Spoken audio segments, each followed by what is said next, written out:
रिसाला बाजार रेल्वे पूल परिसरातून एक अत्यंत संतापजनक बातमी समोर येत आहे।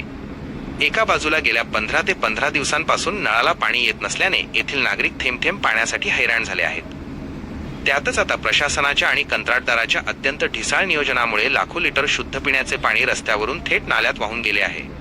जेव्हा रेल्वे पुलाचे आणि जलवाहिनी बदलण्याचे इतके मोठे काम सुरू होते तेव्हा तिथे नगर परिषदेचे जबाबदार अधिकारी आणि कर्मचारी उपस्थित का नव्हते?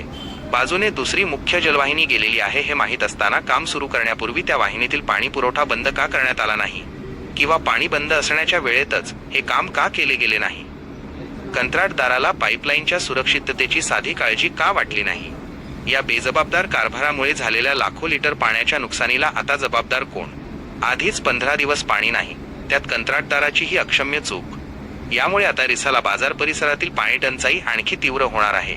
या निष्काळजीपणावर नगर परिषद प्रशासन दोषींवर काय कारवाई करणार याकडे आता सर्वांचे लक्ष लागले आहे।